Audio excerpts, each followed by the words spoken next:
great to have all of you here today. I'm very excited. I've never been here before.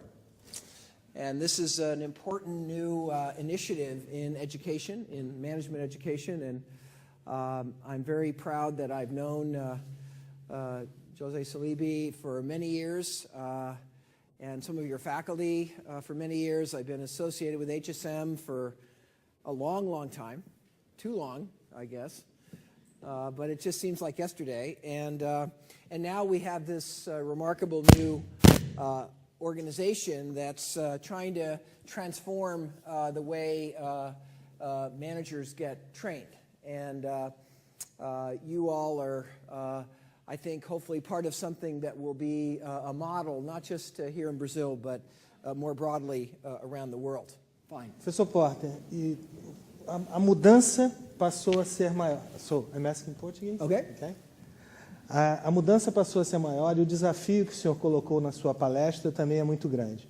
Eu me lembro que em 1991, o senhor escreveu um artigo para o Strategic Management Journal sobre os problemas da estratégia, que o problema transversal de quem é melhor, por que é melhor, estava respondido pela sua contribuição.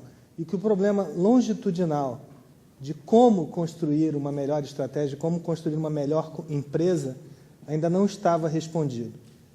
Então, eu gostaria que o senhor pudesse, por favor, falar do que evoluiu de lá para cá e se nós continuamos com esse desafio, com esse problema. Well, you know, it's been a long time since I wrote that article. I think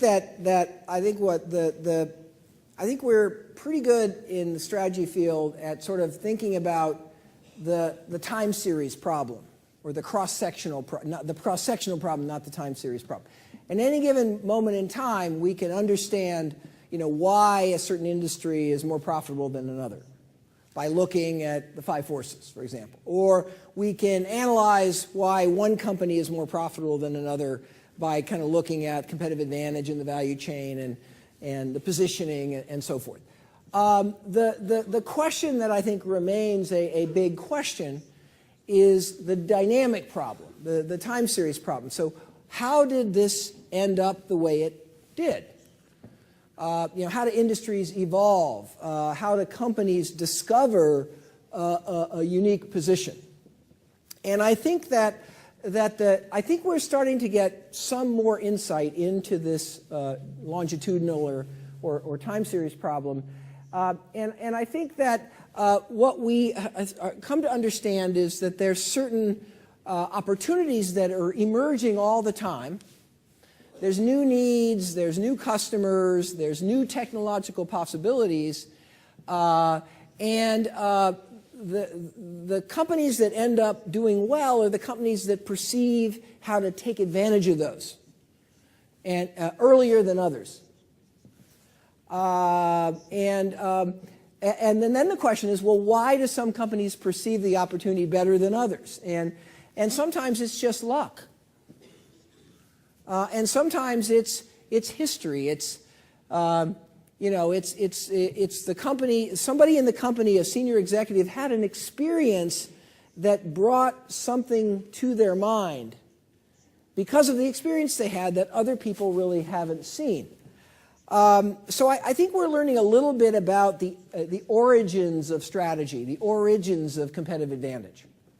But I guess what I'm saying today with this lecture is we now have a whole new game. And this is going to create the opportunity for thousands and thousands and thousands of new unique positionings in the marketplace.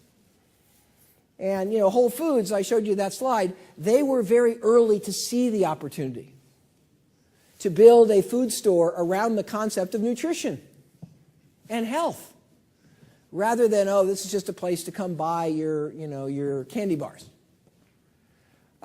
They saw this opportunity early.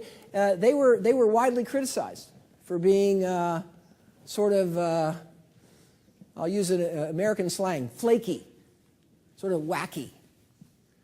But they actually saw something very clearly that others couldn't see because they were still caught up in the conventional grocery store And it had to do with sort of some personal history and chemistry they had. So I think this is still a very, very hard question. We don't have a structured theory.